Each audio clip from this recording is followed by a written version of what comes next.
When you're a doctor, you're supposed to take care of your patient. When someone is pregnant, there are two patients. Both must be considered with absolute care and concern. And scientifically and morally, there's no difference in the value of a child whether she is in her mother's arms or she is in her mother's womb. And the science is clear. Life begins at conception, and abortion ends that life. Now, we can't dehumanize the conversation, and we shouldn't normalize the ending of that life, not normalizing a procedure whose intent is to end a life. I want to highlight the March for Life next week in Washington, around the country. For decades, every January, thousands of Americans, very young and old, begin the new year by joining together to march and peacefully call attention to the sanctity and inherent value of every single life. And so for those of you who will march in the weeks ahead, thank you. We're here to represent your passion and your action to protect women and their unborn child. We'll hear testimony today about the dangers of mifepristone, the chemical abortion drug. Now, these drugs are not safe run-of-the-mill drugs. They're certainly not safe for the unborn child, but there can also be potential complications for the mother. And so here are the facts. One study showed that 9 in 10 women who take a chemical abortion drug describe their pain as moderate to severe, and half of women say the experience was worse than expected. Another study found that 1 in 10 women taking mifepristone experienced serious adverse events, including hemorrhaging, bleeding, sepsis, overwhelming infection, or just kind of infection but less overwhelming. These are not about statistics. It's about real women with real stories. We need to humanize this. A woman named Salome described feeling like her insides were being, quote, torn and sliced apart, and, quote, seeing blood all over my legs. Like many, Salome regretted her abortion, saying, quote, I saw the most heartbreaking thing that I've seen in my entire life. I saw my child. And it was at that moment that it sunk in properly that I really have been pregnant. I've been carrying the life that I created inside of me until that very moment. I couldn't believe what I was looking at. It was the most beautiful thing that I'd ever created, and I destroyed it.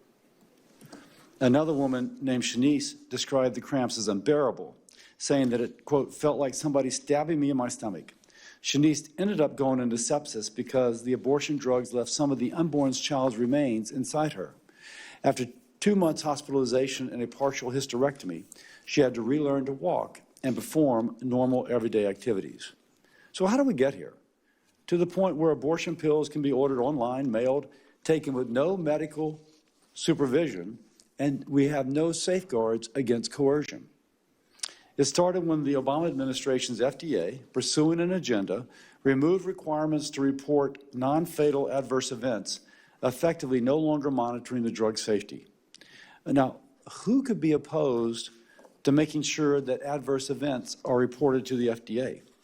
We make so much out of somebody getting a vaccine and having a sore arm that lasts for a day where they got the shot, but we're not reporting when someone has sepsis? Then the Biden administration removed the in-person dispensing requirement,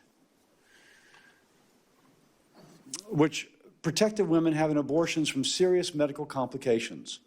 It's only through a proper medical exam that a doctor can determine the baby's gestational age, ensure the woman does not have an ectopic pregnancy, and be sure the abortion will not jeopardize future fertility. Now, I'm a doc. The first rule is do no harm. The way things are working here today, it has a lot of potential to do a lot of harm. The in-person requirement I feel passionate about. Again, prescribing a drug with potential complications with no in-person requirement. It means that a medical professional who's trained to spot abuse, to protect a woman from being coerced, can actually interview the patient and find out if she really willingly wishes to take this. And now, under the current situation, and we'll hear these stories today, someone can order the pill and coerce the pregnant woman into taking them. It's straight to their mailbox, no questions asked, and then they coerce the woman to take it. That is wrong. We should all be concerned about that, whether you're pro-life or pro-choice. Think of the women, the girls in abusive relationships, being trafficked, whose voices being silent. And it just struck me. I was in a Southwest airline bathroom. I'm a gastroenterologist. Sometimes I go there in my thoughts. And as I looked at the sign on the door of the bathroom, it said, if you're being trafficked, tell the flight attendant or call this number. Now, tip of the hat to Southwest, and maybe the other airlines. I've just never noticed the sign before. They know that someone may be traveling to some place like a Super Bowl to get trafficked. And yet we make these appropriate efforts to protect the young person in this situation. But we don't require the inpatient interview in which a physician can ask the young person, wait a second, do you really want this or not? And if you don't, tell me about it. Wait, you're being trafficked? We're calling the police. Why do we have it on the inside of a bathroom on an airplane, but not as a requirement for something which is mailed? As chairman of the Help Committee, I urge Secretary Kennedy and Commissioner McCarry to complete the safety review of mifepristone that they both promised us during their confirmation hearings. Republican members of this committee and many other senators expect an answer. At an absolute minimum, the previous in-person safeguards should be restored, and it should be done immediately. By the way, it's not just Republicans who say this. A recent poll that 71% of Americans, including 67% of those who identify as pro-choice, support requiring a visit for the chemical abortion drug to be prescribed.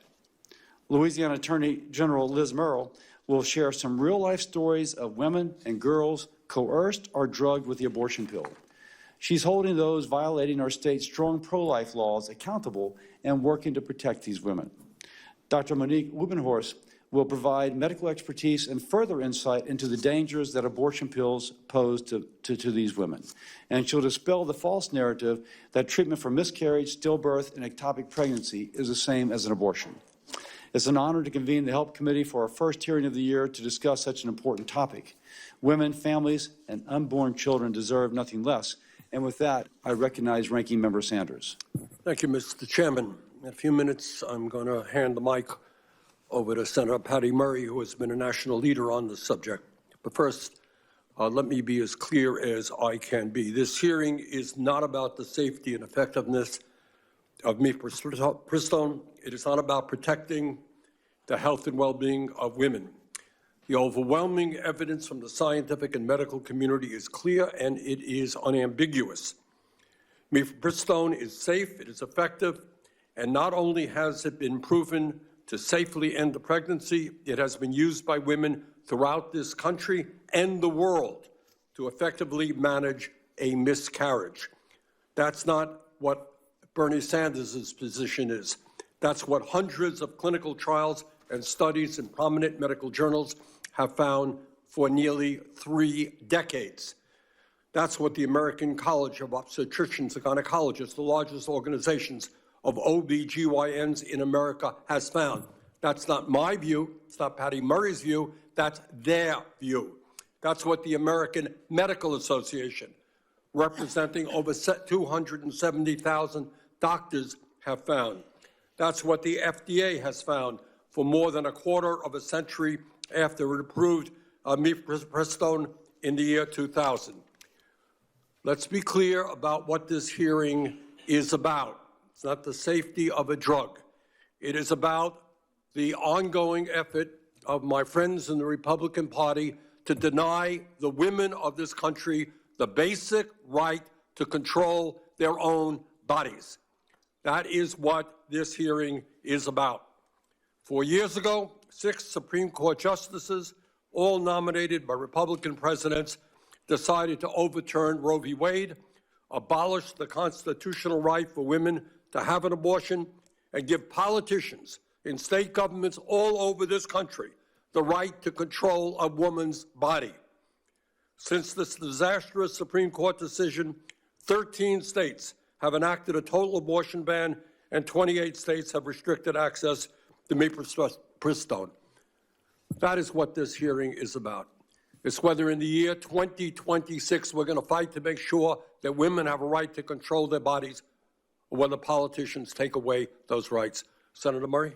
Well, thank you very much, Ranking Member Sanders, for letting me speak on an issue I care deeply about. The fact of the matter is medication abortion is safe and effective, and we have known that for a very long time.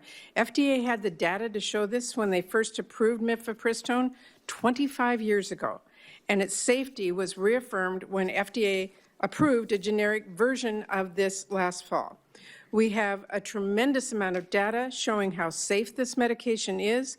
More than 160 high-quality studies have been conducted, and millions of women around the world use mifepristone safely every year, with fewer complications, by the way, than Viagra or penicillin. The fact of the matter is, mifepristone is one of the most studied medications we have. In fact, in October, a federal court ruled that FDA's current restrictions on mifepristone are illogical and unsupported by the evidence. The only reason mifepristone is regulated as heavily as it already is because of anti-abortion politics, not because of science. And now Republicans are holding this hearing to peddle debunked junk studies by anti-abortion organizations which have no credibility and have been forcefully condemned by actual medical organizations to justify reinstating more burdensome requirements and ultimately ripping medication abortion off the shelves entirely. We all know this hearing is not about the actual science or the facts, and it's certainly not about what is best for women's health. This hearing really is about the fact that Trump and his anti-abortion allies want to ban abortion nationwide, and medication abortion is the most common method of abortion in the U.S. Republicans are furious that despite their extreme abortion bans, some women are still finding ways to get the care that they need, and they want to put a stop to it, whatever it takes. Of course, the overwhelming majority of people in this country do not want medication abortion ripped away, and they do not want Republicans legislating their pregnancies. And I think most people are going to see right through the utter BS that is being staged here today. I also have to say I'm stunned that Republicans found time to hold this sham hearing when they have yet to have held any sort of hearing holding RFK Jr. to account for undermining access to safe and effective vaccines and letting deadly diseases like measles and whooping cough rip through our communities. Wasn't he supposed to be here quarterly? Wasn't he supposed to leave the vaccine schedule alone? And isn't this committee supposed to be conducting oversight? It seems that we will have a hearing on literally anything but that.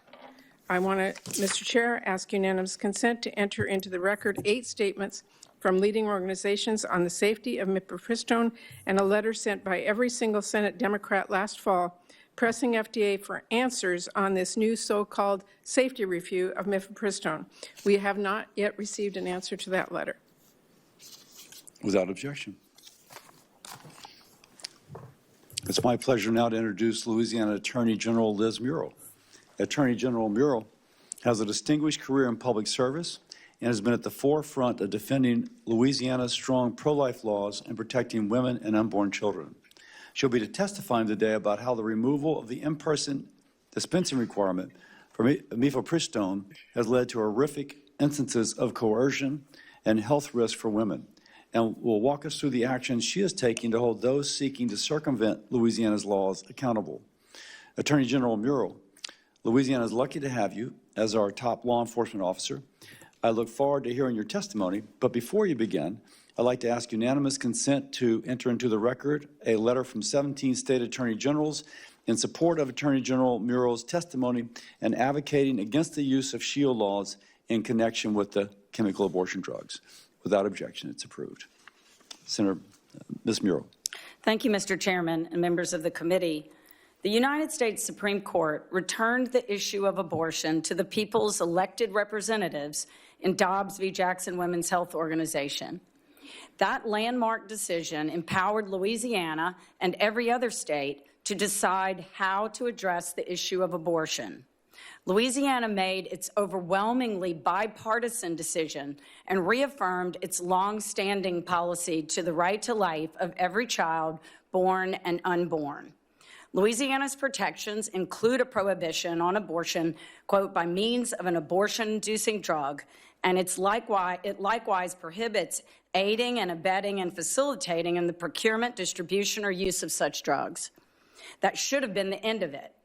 But the Biden administration and its pro-abortion partners had long been planning to circumvent Dobbs. After Dobbs, the Biden FDA promptly announced that it would remove the in-person dispensing requirement for abortion pills, thereby authorizing mifepristone to be shipped nationwide by mail. This was not a medically informed decision, but a purely political one. It was not even a legal one, because federal law prohibits distribution by mail. President Biden recommitted to, quote, doing everything in his power to protect access to abortion. To that end, he issued multiple executive orders and, ignoring federal law, directed HHS Secretary Xavier Becerra to identify, quote, ways to ensure that mifepristone is as widely accessible as possible, including when prescribed through telehealth and sent by mail. This culminated in the FDA revising the risk evaluation and mitigation strategy, REMS protocols, in 2023 for mifepristone, removing data-driven restrictions that previously required in-person dispensing, which for health and safety reasons mandated mifepristone, this is a quote, be dispensed only in certain healthcare settings, specifically clinics, medical offices, and hospitals. Its elimination facilitated widespread dispensing of mifepristone through the mail. This is medically dangerous, unethical, and illegal in Louisiana and many states, as well as federal law. The Biden REMS revision worked as planned. Aid Access, perhaps most well-known among the illegal abortion pill distribution facilitators, unabashedly credits removal of the in-person dispensing for its ability to mail FDA-approved abortion drugs, quote, to people in all 50 states, even those that have banned it, unquote. To be clear, removing these protections under REMS did not and could not legalize distribution of these pills by mail. So the Biden administration's objectives, as directly stated by the president, were to facilitate illegal drug distribution. Indeed, abortions have tragically increased in Louisiana and other pro-life states since Dobbs because of the Biden administration's actions. Data from pro-abortion advocacy groups indicate 900 illegal abortions occurred per month in Louisiana in 2025. That trend coincides with national reported data. Behind these statistics is a woman or girl injured by this dangerous, illegal, and medically unsupervised distribution and use of abortion pills. A few examples from Louisiana include a woman who was coerced to abort her wanted baby, multiple elements of that by partners or parents, a pregnant woman who took pills that Margaret Carpenter from New York mailed to her at 20 weeks gestation and ended up in the emergency room while her baby was left in a dumpster. Another 20-week-old pregnancy, the baby was found recovered in a toilet. Activists have created an organized and dangerous scheme of drug dealing protected by politicians. These are not medical standards. There are no medical standards in any state that sanction such irresponsible actions by a medical professional. And political preferences do not justify placing women at such medical risk. These are not medical professionals, and this is not health care. Shield laws in some states protect providers from liability and effectively nullify laws in our states. Their purpose is to make it more difficult to sue or prosecute individuals in those states where abortion drugs are prohibited. They also make it more difficult for women coerced into abortion, taking abortion drugs, to bring their abusers to justice. The Biden FDA's removal of in-person dispensing requirements had its intended effect. But for the 2023 REMS, activists could not blanket our states, like Louisiana, with mifepristone by mail. The 2023 RIMS must be vacated. Until then, Louisiana's efforts to protect mothers and their unborn children and to hold out-of-state abortion pill traffickers accountable for the harm they inflict will be all but futile. Thank you, Mr. Chairman.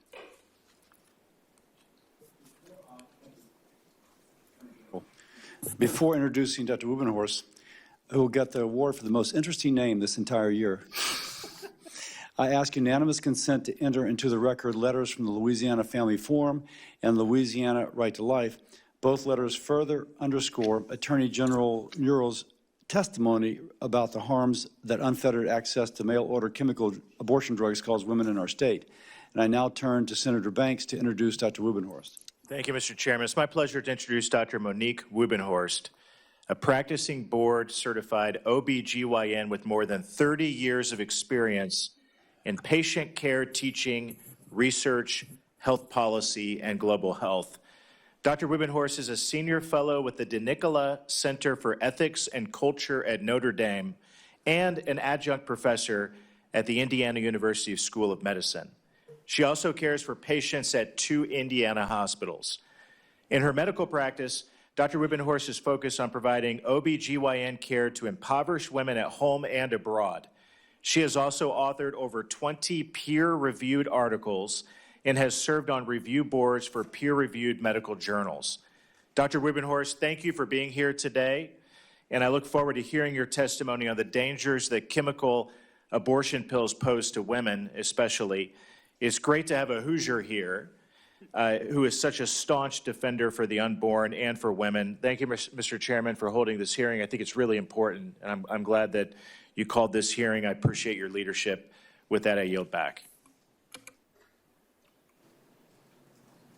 Thank you, Senator Banks, and we're excited about Indiana football. Go Hoosiers. So abortion is a subject of intense interest, and good morning, good morning, Chairman Cassidy, Ranking Member Sanders. Doctor, can you pull the microphone a little bit closer to your mouth? How's that? Wonderful. Ranking Member Sanders and members of the committee, thank you for the opportunity to be here. It is an honor. Abortion is a subject of intense interest, debate, and legislative action, and so we need to give grave consideration to its risks and purported benefits. Mifepristone misoprostol is now the predominant method of abortion, accounting for almost 60% of abortions in 2022, and we now have data to document and examine negative outcomes associated with the use of chemical abortion. We all know that the regimen includes both mifepristone and misoprostol, and this is associated with significant short and long-term physical and mental health harms to women. These are documented by international studies as well as studies in the United States, including studies in the Scandinavian countries, which are not pro-life countries. The different risks that are associated are bleeding, infection, hemorrhage, need for transfusion, and perforation. Now, while perforation is not a risk with chemical abortion alone, an estimated 6% or 1 in 17 women will require surgical intervention, and these women are exposed to both the risks of chemical and surgical abortion. In the UK, an estimated 10,000 women per year were treated in emergency rooms in 2022 and 23 for complications arising from an abortion. Another risk is undiagnosed ectopic pregnancy. There have recently been documented deaths from chemical abortion. Abortion in general, including mifepristone misoprostol, is associated with serious psychological and social harms for women. A recent study in Canada by Dr. Auger and her colleagues found that it markedly increased the risk for inpatient psychiatric admission, the most severe diagnosed forms of mental health. It is also associated with sex trafficking, child sex abuse, and domestic violence. I'm aware of a case of a young girl who was age 16 who came in with severe sepsis to the emergency room. When queried about what was the cause of her missed abortion, it turned out that she had been given abortion pills by her teacher, who gave them to her in Skip Town, presumably to do the same thing to another one of his students. And abusers have been known to force abortion pills down women's throats, put them in their drinks, and insert them into their bodies. Mifepristone and misoprostol mifepristone is not safer than Tylenol and should not be made available over the counter. Tylenol is an over-the-counter medication. It does not have a black box warning. Most problems with Tylenol are associated with accidental or deliberate overdose. Mifepristone side effects are associated with routine prescribed use. Elective abortion is intentional feticide. It is not the same as care for an ectopic pregnancy, which is treatment to save a mother's life. It is not the same as care for an in utero demise where the fetus is already demised, and it is not the same as care for miscarriage. Abortion in African American women is a pervasive problem. There's a remarkable racial disparity in abortion rates between African American and European women in many states. In particular, in some states, approximately the rates are 3 to 5 times of abortion in black women compared with white women. The practice of standard telemedicine is highly regulated, and therefore the prescribing of abortifacient drugs virtually should not be legitimized by calling it telemedicine. This is more properly called remote abortion. In these cases, a woman cannot have her pregnancy accurately dated. The woman cannot be assessed medically. No, sorry. I would like to conclude by stating that our concern is for the woman, and access to any medical intervention should never come at the expense of safety. Authorities should continue to help decrease chemical abortion's harms to women, including through strengthening the realms and enforcement of existing regulations such as the Comstock Act. Thank you very much.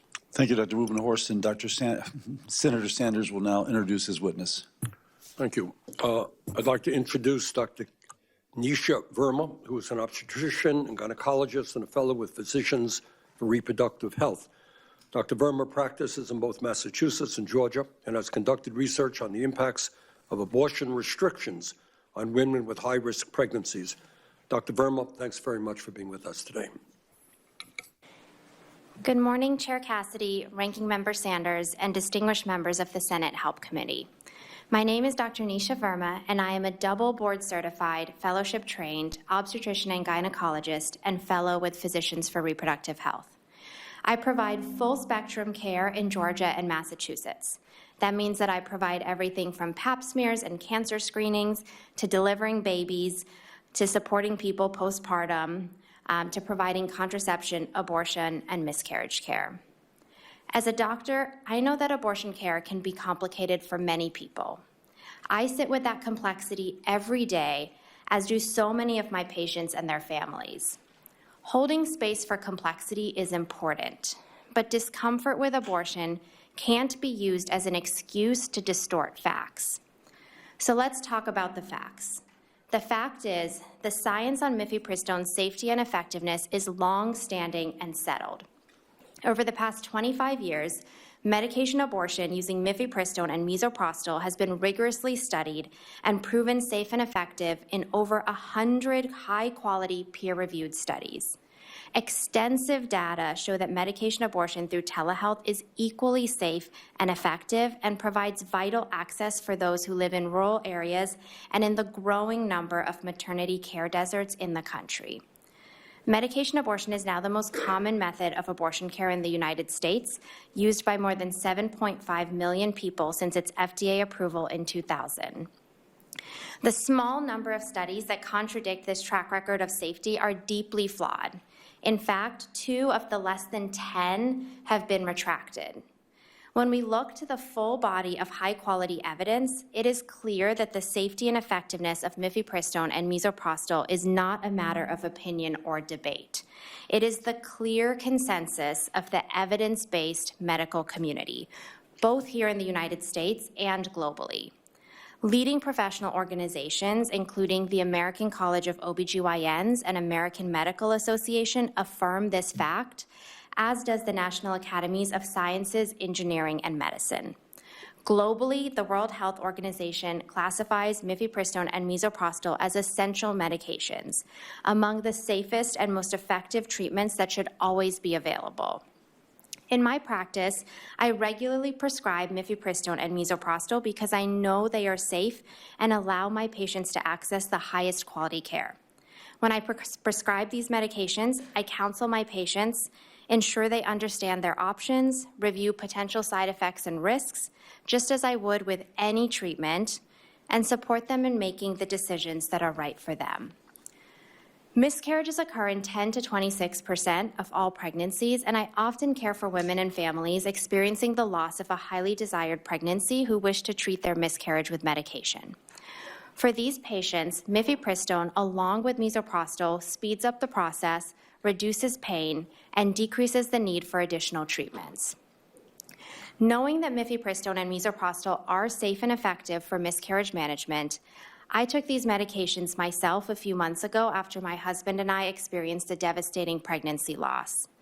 Luckily, in Massachusetts, we were able to obtain these medications from our local pharmacy and complete this very emotionally difficult process safely, privately, and at home. Unfortunately, for many people, unnecessary restrictions on mifepristone make this evidence-based care unavailable and force them to undergo additional hardship during already heartbreaking experiences. Mifepristone and misoprostol are safe. However, my patients do face many real, well-documented threats to their health, well-being, and lives. My patients are at risk because of restrictions on abortion care and cuts to Medicaid. They are at risk because of decreased funding to clinics that provide preventive care and cancer screenings, and fears about whether they can safely go to the hospital based on their immigration status. And they are at risk because of the ever-increasing crisis of maternal mortality, widespread misinformation about vaccines, and disregard of science and evidence. As a doctor, I have the immense privilege of sitting with patients and their families and learning about their lives. My patients remind me every day that abortion care, pregnancy, and medicine are not isolated political issues, and I chose to be here in this room today, as challenging as it might be for them, to honor them. I hope moving forward, this committee will focus on addressing the many real, documented dangers patients face, rather than restricting access to safe, evidence-based care. Thank you for having me, and I look forward to your questions. Thank you. I shall begin with questions. Doctors, thank you all very much for seeing patients. I really appreciate that. Dr. Verma, you mentioned not restricting access to safe, evidence-based care. Would you prescribe these drugs for someone at week 20 of her pregnancy? Thank you for that question. What we are seeing with some of the cases that have been highlighted... Would you prescribe, it's only FDA approved up to week 10. Would you prescribe these drugs for someone who is at week 20 of her pregnancy? I would not prescribe them in the way you're describing. Now, Dr. What we're I'm talking sorry. about No, here, please. though... Let her answer the question, No, please. no, she answered the question. It's not here to go beyond answering the question, Bernie. Next, Attorney General Murrill, you spoke of, in your testimony, 2 women who were prescribed this medicine taking it after week 20. Did I hear that correctly? With the gestational... Your microphone, please. The gestational age, as determined by the doctors at the emergency room that treated these women, said that the babies were approximately 20 weeks. Now, so yes. Dr. Verma suggested that telehealth is an appropriate way to prescribe this. But again, if I listened to your testimony carefully, and I did, you don't have to have a telehealth visit. I think you spoke of just filling out a form online with no history taken. Did I hear that correctly? That's correct. It's a form that you fill out online. There is no human contact at all.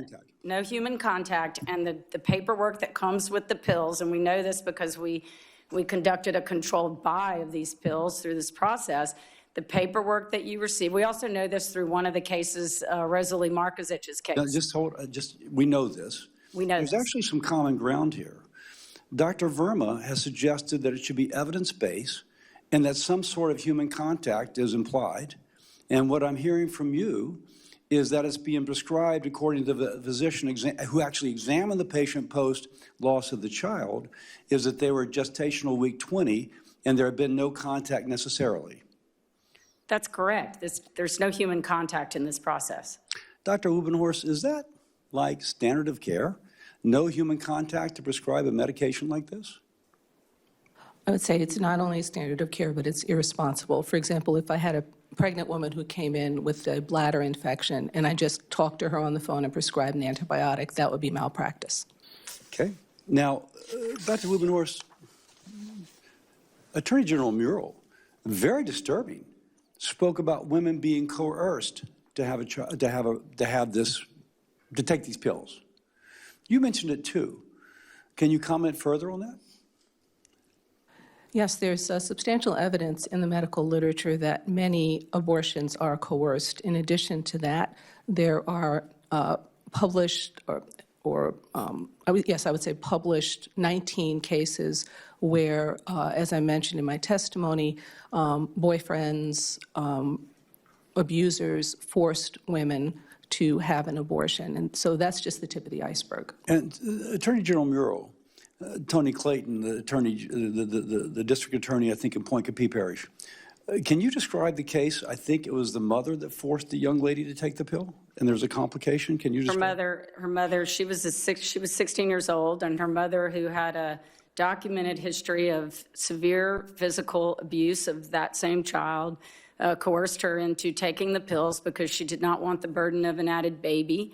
The little girl, the young woman, had been planning a gender reveal party, and instead of having a gender reveal party, she was undergoing an abortion after her mother saw her take the pills and then abandoned her to abort the baby alone. She panicked and called 911. She did testify, and the mother was indicted, and the clinic was indicted, and the doctor has been indicted, and Governor Kathy Hochul has blocked our extradition of the doctor to hold the doctor accountable for giving the pills to the mother who coerced her daughter to have an unwanted. Dr. Wubenhorst, you and Dr. Verma spoke about the in-person interview as the opportunity to make sure that someone understood the implications of taking these pills and to make sure they're not being abused. If that young lady had had an in-person interview, would you have been able to see that it was her mother dictating her course of action and she was being coerced? Yes, one of the things that we try to do when we have these inpatient interviews is to sit down with the woman alone, apart from her mother or her boyfriend, whoever may be trying to abuse her, and to ask these questions. And when I have done this, when women are in an abusive relationship or trafficking, they will say, "You're the first person who's ever asked me about this," and they will disclose. Okay, thank you. Senator Sanders. Thank you. Let me ask Dr. Verma. Simple question. Who do you think is best prepared to determine whether mifepristone is safe and effective? Do you think it is members of a state legislature? Do you think it is United States senators? Or do you think it should be organizations like the American Medical Association, the American College of Obstetricians and Gynecologists, and doctors and scientists who for decades have studied the issue? Thank you for the question. As a doctor, I know that people are capable of making these decisions for themselves. They are the experts on their own lives and can make these decisions guided by evidence, science, and what's happening in their own lives. Let me ask you another question. I was interested in what the Attorney General said. Very simple question. We live in a society where everybody here talks about freedom, right? We all believe in freedom. Who should make the decision regarding her own body? Should it be a woman? Should it be the United States Senate, governors, attorney generals? Who should make that decision? People should be able to make decisions for themselves, guided by their supported by their families, guided by evidence and science. And I do want to highlight again some misinformation that we've been hearing around the source of some of the harm that we're seeing right now. A lot of the cases that we're hearing about are a direct result of abortion bans and restrictions. People are desperate because they cannot get the care that they need in their communities with their trusted clinicians and people in their communities in the way that they need. And that is why we are seeing these cases come up. It is a direct result of abortion bans and restrictions. Access makes people safer. Dr. Verma, can you speak for a moment about what happens when states limit access to mifepristone? Can you talk about what it means in a state like Louisiana and many others if women, for whatever reason, want to terminate a pregnancy and have no other options? Absolutely. Limiting access to mifepristone, misoprostol, medications that we know are safe and effective takes important evidence-based treatments away from people. And we're seeing, you mentioned Louisiana, we're seeing Louisiana has now made these medications controlled substances. And we're seeing the dramatic impact that that's having on people that need abortion care, that are experiencing miscarriages, and people that are, for example, having postpartum hemorrhages. I've heard from my colleagues in the state and heard from, for example, the Department of Public Health in New Orleans has said this is very much harming people in the state. So, for example, when you have a patient that's having a postpartum hemorrhage, I've been in many of these situations as a doctor that provides care on labor and delivery. I need access to those medications right away. That is a life-threatening emergency. It's one of the leading causes of maternal mortality. I need to be able to access safe medications right away to save that patient's life. And so we're seeing the impact of these restrictions and things limiting access to mifepristone and misoprostol, not just on patients who need abortion care, but a whole range of care that is life-saving for them. If I could ask the Attorney General Murrill a brief question. If I understood you correctly, you said that over 900 women a month are turning to mifepristone. Was I correct in hearing that? Yes, in Louisiana. sir. Those are statistics from a pro-abortion advocacy group. But you kind of indicated you think that might be in the ballpark. It's the only data that we have. All right. If a woman in Louisiana turns to mifepristone because she has no other option, or that's the choice, that's 10,000 women a year in Louisiana. What do you tell those women who, for whatever reason, you may agree with it, I may agree with it, we may not, make a decision that for their lives they want to terminate a pregnancy? What do you say to 10,000 women in Louisiana a year? Do you think they have the right to make that choice, or do they not? Senator Sanders, the policy decision of the overwhelmingly bipartisan legislature in Louisiana has enacted laws to protect the women of Louisiana. And I think that, you know, the issue here that you and maybe other people don't want to talk about is that we live in a land of the rule of law, and that is the law of Louisiana, and so they can seek that care in another state. Sorry to terminate, to cut you short here, but I just have a few seconds. In other words, essentially what you're saying, 10,000 women a year in Louisiana make a decision, and that decision is overridden by the state legislature rather than their own choice. I think that's unfortunate. Senator Sanders, you know, I would also continue to say that it is illegal, it is unethical, and it is immoral for anyone to send pills to someone with no medical supervision and then tell them to lie at the hospital. Yeah, but that happens because of the laws of your state. No, it happens because people from outside our state are sending them into our state to nullify our state laws. That's why it happens. OBGYN Dr. Roger Marshall. Thank you, Chairman. Good morning, everybody, to our witnesses. Dr. Verma, do you not have other prostacyclin drugs to treat postpartum hemorrhage like Prostin M? Is that the only drug that's out there that works? We have a few medications to treat postpartum hemorrhage, and when I am in situations where someone's... I know what you're saying. I delivered a baby every day for 30 years. I know your situation, but there are other alternatives out there. No one here is trying to take those away. These abortion drugs, you know, category A drugs are safe, B are probably safe, C. What type of category drug are these prostaglandin drugs that you prescribe? In Louisiana now, they have been made controlled substances, and I would like to highlight when I'm in a situation with a postpartum hemorrhage, yes, there are other medications. We'll let you answer that later on someone else's time, I'm sorry. But you would agree with me that these prostaglandin drugs are category X drugs? The answer is yes, they are category X drugs, okay? Dr. Walbenhurst, did I get that right? Okay. I think, like you, delivered a baby every day of my life for 30 years, nearly every day for 30 years.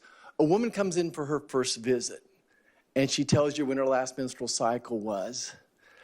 It's pretty common for them to be off. In fact, it's very common to be off about a month. Would not be unusual. Would you agree with that? Yes, Dr. Marshall, and actually I would add to that I recently had a woman come in because she was having some bleeding and abdominal pain, and she was 23 weeks and didn't know it. And that was very common. We've all had that patient in the ER with abdominal pain 5 minutes apart, and they getting ready to do an appendicitis on her. They call in the OBs, oh my gosh, she's having a baby.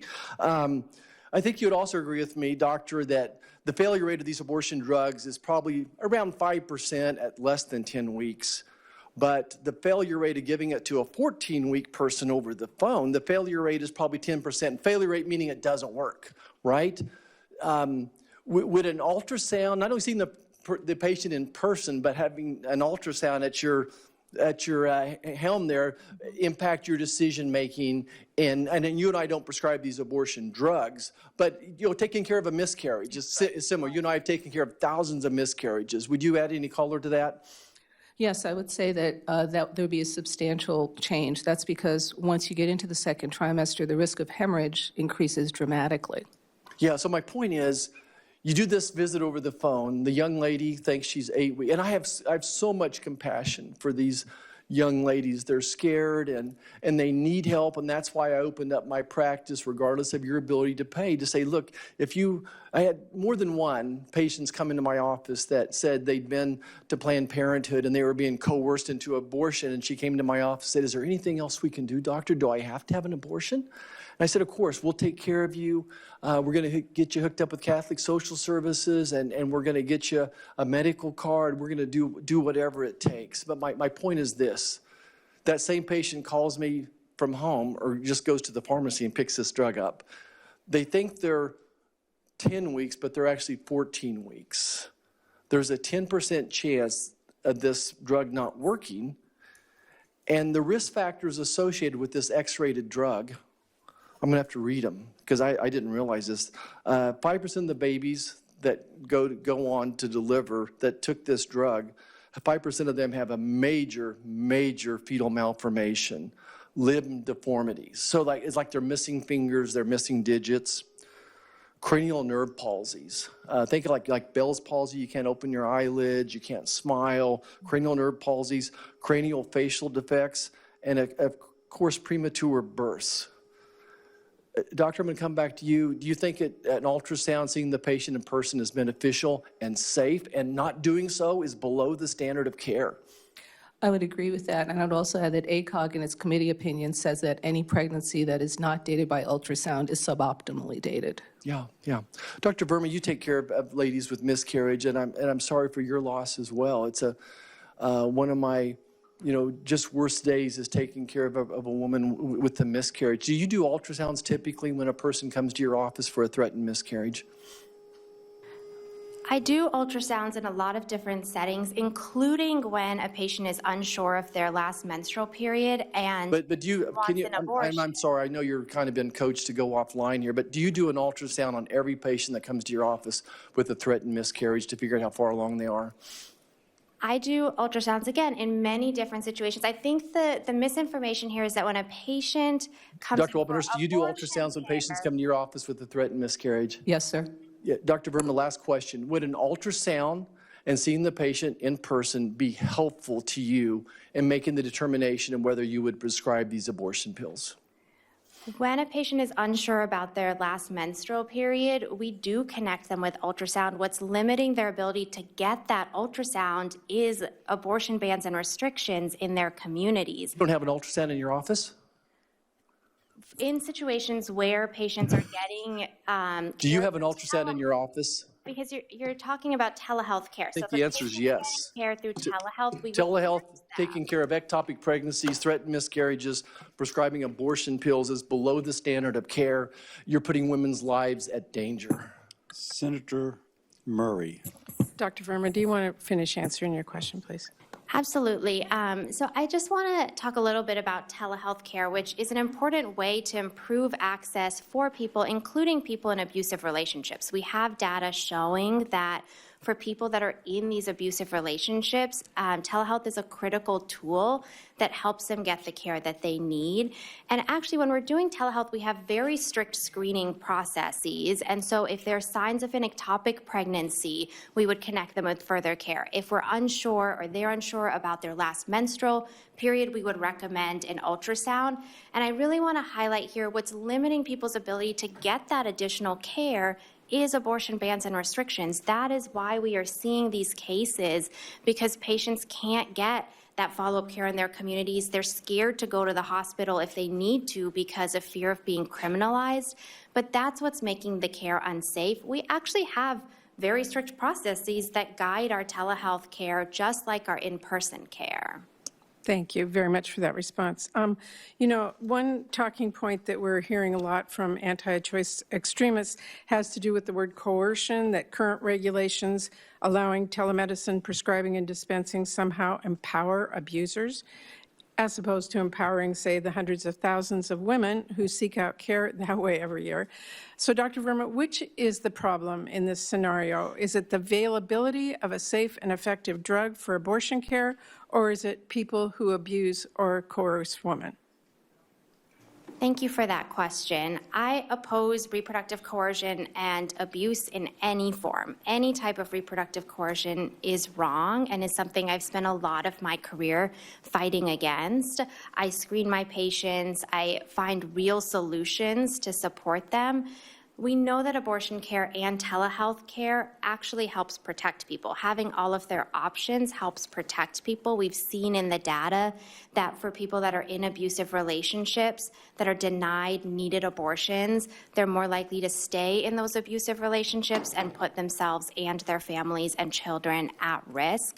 What we need here is real solutions to support people in these relationships and people that are being coerced. Restricting care further is not a real solution. It is a distraction. Thank you for that response. And I just have to say I'm really tired of Republicans pretending they care about protecting women when all they mean is taking away women's ability to make decisions about their own bodies. If they really cared about protecting women, they'd care about the fact that this administration refused to release the Epstein files without an act of Congress, or they wouldn't cut grants for crime victim services for survivors of domestic violence and sexual assault. They'd actually care about the fact that this administration has elevated people who shield alleged sex traffickers like Andrew Tate, and they certainly wouldn't be trying to force rape victims to stay pregnant no matter what. So coercion is a matter of discussion here. I have a question for you, Dr. Weberners. Anti-abortion groups have shown time and again they're going to try anything to rip away access to medication abortion, including, actually in recent years, pushing this absurd lie that mifepristone is somehow, quote, poisoning our water supply.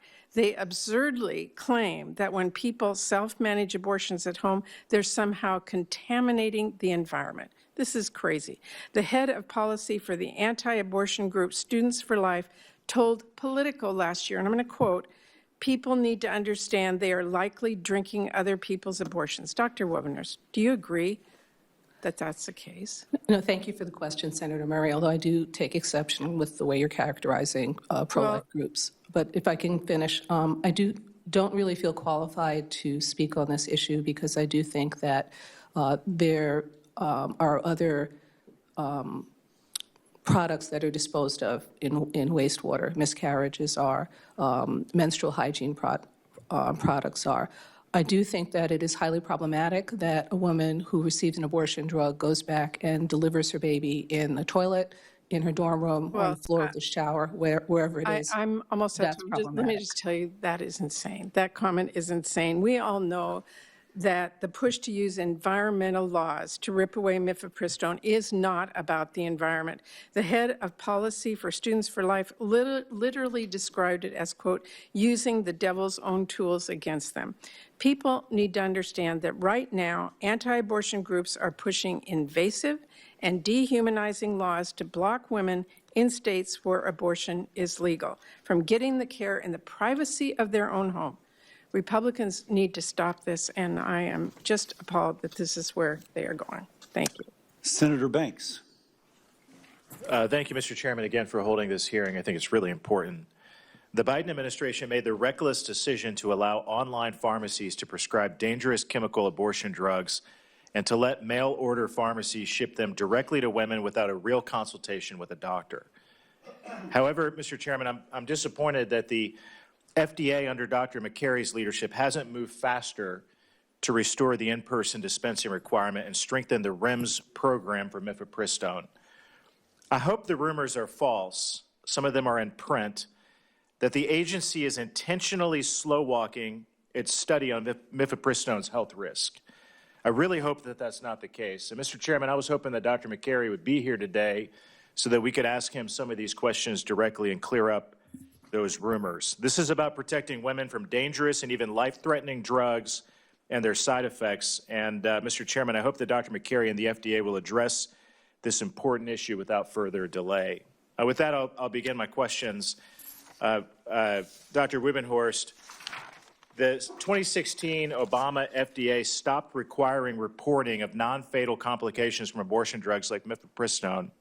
Then in 2023, the Biden administration weakened the REMS program, risk evaluation and mitigation strategies, for mifepristone and allowed it to be prescribed online and delivered through the mail. Can you tell us really quickly why that combination of decisions are so dangerous? Yeah, I think those decisions were dangerous because, number one, if we are only focusing on death, we're missing all the other outcomes, and we can't be said to have been collecting data that we need.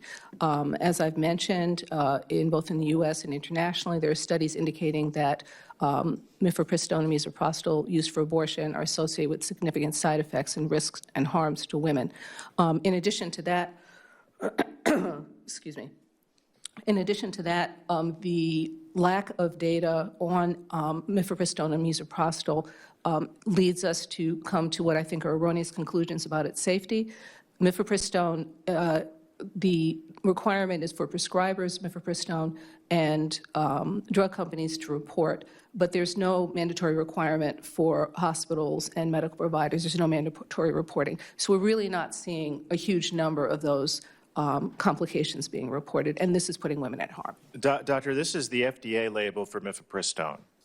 It's dated January 2023, and that was during the Biden administration, when they started weakening the safeguards, and the label hasn't changed since then. Mifepristone has a black box warning, and I'm wondering if you could tell us, what does a black box warning mean? Right, so black box warning exists to warn both patients and prescribers of serious and sometimes fatal complications that are associated with the use of a drug. For example, chemotherapy drugs typically have a black box warning associated with them. This is why the comparison with Viagra and Tylenol is not correct, because Viagra does not have a black box warning, Tylenol does not have a black box warning. So the label says that doctors need to inform patients about mifepristone's risk. It says that doctors need to ensure that women know who to call and what to do if they experience sustained fever, severe abdominal pain, prolonged heavy bleeding, or fainting. Doctor, are online pharmacies and telehealth websites doing that? No, they're not. I've actually visited these. Of course, I haven't bought anything, but I've actually visited these, and they do not say anything about the black box warning or the serious side effects. So do you think that any drug with a black box warning should be prescribed online? Never, and it should not be prescribed over the counter either. Okay. The FDA label also says, quote, serious and sometimes fatal infections and bleeding occur very rarely following spontaneous surgical and medical abortions, including following mifepristone use. Doctor, based on all of the studies and the data that we have that you've seen, how often is, quote, very rarely? Well, the studies, one of the studies that I've reviewed recently from one of the Scandinavian countries showed an infection rate of approximately 2%. So if you consider the millions of abortions, that about 60% of abortions are being done, close to 1 million abortions every year, 2% infection rate, that is not rare. So, okay, quantify that any further? In terms of numbers of women. How many women are impacted? How the women are impacted? How many? I mean, okay, take a.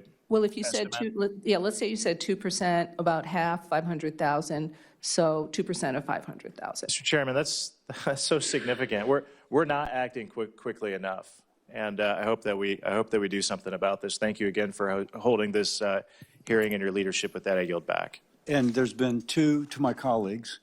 As regarding Commissioner McCary not being present, we do hope to have the commissioner before the committee very soon, and we've been speaking with the FDA to facilitate the discussion of this and other issues.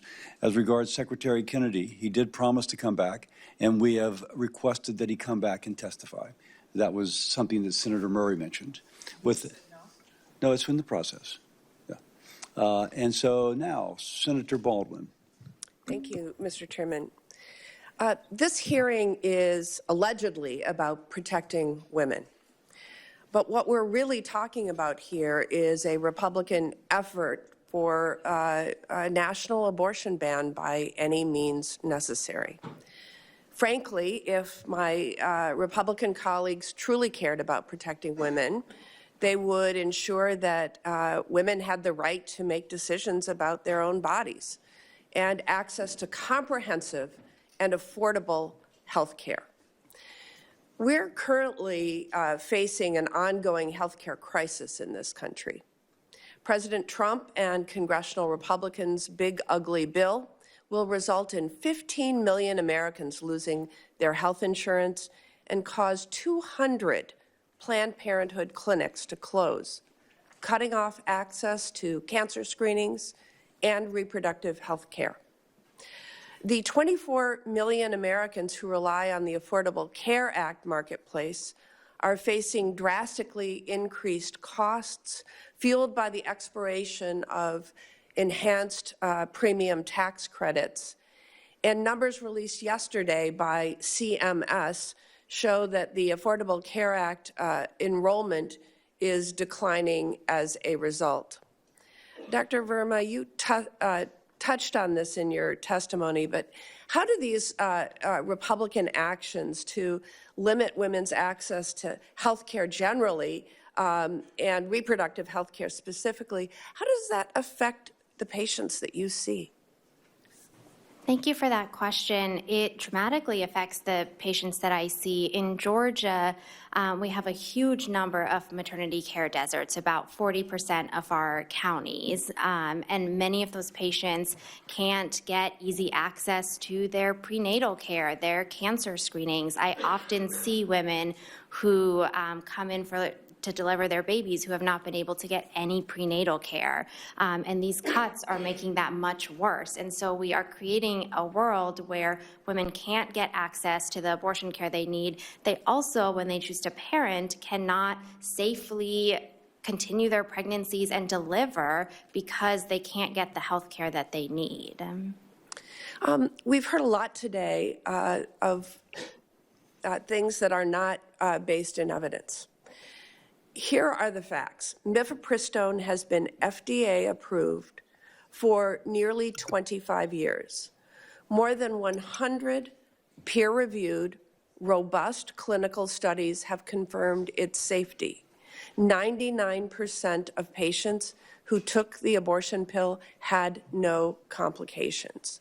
My Republican colleagues are citing studies that simply don't pass muster. These studies may not be peer-reviewed or even published in medical journals.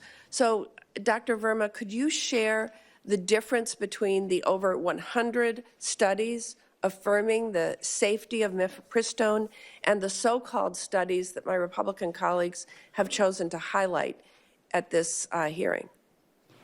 Thank you for that question. Absolutely. Just as you mentioned, we have over 100 high-quality, peer-reviewed studies showing mifepristone safety and effectiveness. Less than 10, 2 have been retracted to suggest that mifepristone is not safe. One that is commonly cited and that we've heard about today, even the CEO of the Association of Pro-Life OBGYNs admitted the paper is not a study in the traditional sense and is not proof of anything. It was a policy paper that was self-published that mislabeled serious adverse events. It included routine care as serious adverse events and really falsely made claims about everything it was saying. And so, yes, the science on this is more than settled, which really does beg the question of what are we doing here today, right? The science is settled. I think any person of science can compare these over 100 studies to the less than 10, 2 have been retracted, all of which are deeply flawed if you look at them as a person of science. I think any person can say the science is settled. And so, again, what are we doing here today? And it may be that we are here today because people in this room feel uncomfortable with abortion.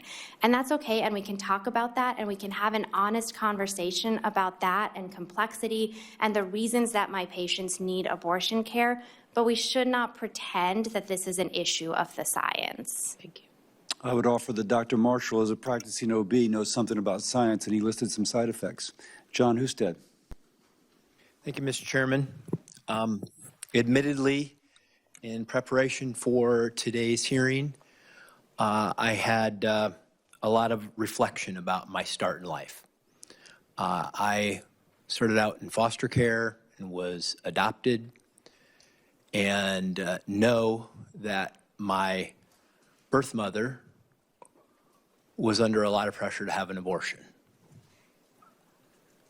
And thankfully for me, she didn't. I know that my biological father had pressured her to do so, and she chose an adoption. So I fast forward and think about the world we live in today with drugs like mifepristone and wonder, if it had existed then, would the outcome for me have been different? I would like to think that my birth mother would have still chosen to have an adoption, but I've seen some of the horrors of men who are trying to use the drug to end pregnancies against the will of the woman that they give the drug to. And I'm going to go through a couple of examples to prove that this is a real-life situation. Example one, according to a criminal complaint filed in the U.S. District Court in the Southern District of Texas, Christopher Cooperrider murdered his next-door neighbor's unborn child, who he fathered in 2025. Cooperrider obtained mifepristone via online pharmacy and gave her these drugs without her knowledge by lacing it in her hot chocolate. Example two from my own state of Ohio. According to the Ohio State Medical Board, Hassan James Abbas obtained mifepristone and misoprostol via an out-of-state telemedicine provider by providing the telemedicine platform in the name of his estranged wife. Mr. Abbas allegedly obtained the prescription of mifepristone with the intent to secretly terminate the pregnancy of a woman with whom he had engaged in a sexual relationship. Public reporting alleges that Mr. Abbas spiked the beverage with the abortion drug without the woman's knowledge, and she didn't consume the beverage. And then later, Mr. Abbas waited until she was asleep, held the woman down, and forced her to consume the drug. That's not the choice of a woman. This is not the choice of a woman controlling her own body. This is how an easily obtained drug that can terminate the life of an unborn child can be used to end that life without an individual's, the woman consenting to it. And so I just asked the question, I'll start with you, Attorney General Murrill. How do we stop this? But it seems to me that just requiring an in-person visit before dispensing the drug would stop this. And I want your thought on that. Thank you, Senator, and thank you for telling your story. I mean, it's stories like yours that have caused the overwhelming bipartisan decision of our state legislature to protect life, both for the born and unborn children. And that is an overwhelming policy decision of our legislature that is supported by the overwhelming majority of people in our state. So appreciate you sharing your story. We absolutely believe that putting the in-person dispensing requirement back in place would substantially protect women. And we do have additional evidence, similar stories like you, or a state senator's sister testified in our legislature about her estranged husband poisoning her food to get rid of a pregnancy that he did not want. And fortunately, her baby was born. She suffers some complications from that assault on her. But, this is why Louisiana put those drugs on the state-controlled substances list, so that we can track who's prescribing them and make sure that they are being, there's some accountability for the use of these medications. The in-person requirement provides that accountability and still does not interfere with those states who wish to adopt a different policy provision. So I want to be able to get to the other, just quickly, how do we stop this from happening? We prosecute those people. Well, I think that we reinstate the REMS or strengthen the REMS, and we enforce the Comstock Act. I think that those are two of the most effective things in order to stop telemedicine abortion. Dr. Verma, quickly. And thank you for sharing your story. I do just want to assure you that I talk to all my patients about adoption and continuing pregnancy and abortion. I think we stop this by making sure that people can get the care they need in their communities and are able to get support when they need it. Thank you, Mr. Chairman. Senator Kane. Oh, I'm sorry. Senator Hassan. I'm sorry, I can't even read it. It's up here and I skipped it. I'm sorry. Thank you, Senator Kane. That is very kind. True. Welcome to our witnesses, and thank you for being here. I have to say, Mr. Chair, this hearing has just struck me as gaslighting at the highest level. I have some questions for Dr. Verma. I'm going to get to them in just a second, but let me be clear. There is bipartisan work that we have all done together to combat sex trafficking. Those signs you saw in Southwest Airlines plane, that's because we passed a law that said they have to go up in airports and on planes. That was bipartisan work we all did. The truth of the matter is that women have been coerced before mifepristone, and they've been coerced since mifepristone. The murder rate, the assault rate on pregnant women by their partners to end a pregnancy has been a long-standing part of human history.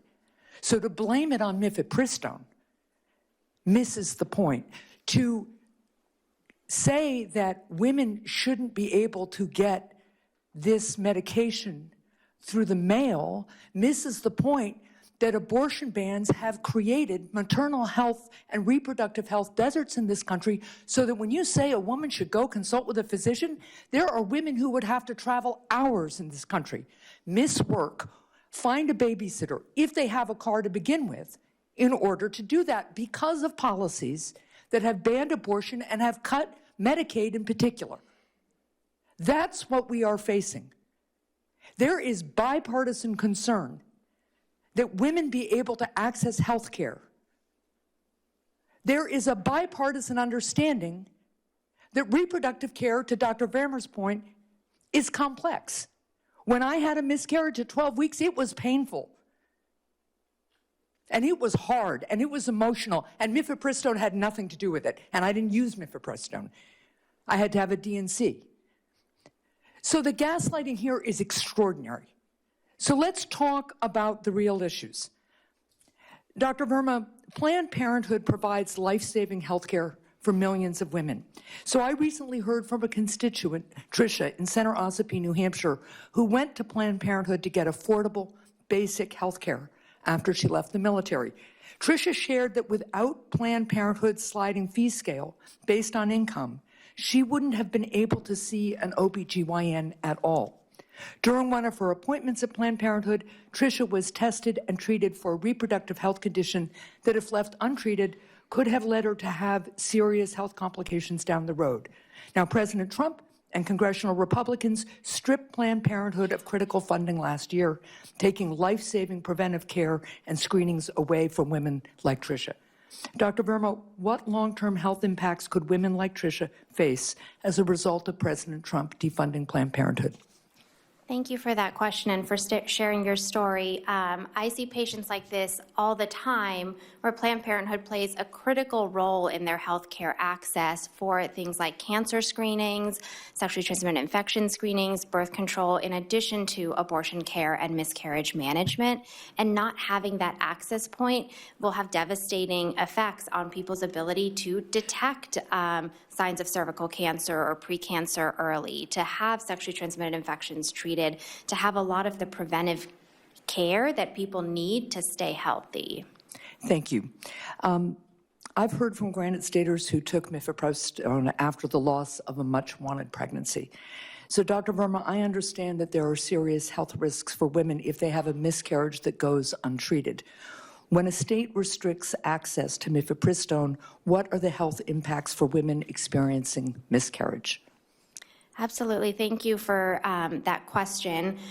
We know based on the data that mifepristone combined with misoprostol for women that want medication management of their miscarriage is the ideal option. And already because of restrictions on mifepristone, many women can't get that standard of care treatment that speeds up the process, reduces pain, and decreases their need to have a procedure if that's something that they don't want. Thank you. Last question. Millions of women live in maternal care deserts where the nearest OBGYN is sometimes hours away, as I referenced in my initial comments. Women who don't have access to a specialist can access safe abortion by getting mifepristone and follow-up care through telehealth. Dr. Verma, how has telehealth changed access to safe reproductive care in rural areas? Thank you. It has made it more accessible. And again, like I emphasized earlier, there is a process for telehealth. There are regulations. There are strict screenings that happen. And what is really the issue here is when people need additional care, they can't get it in their communities without fear of being criminalized. Thank you very much. Thank you, Mr. Chair.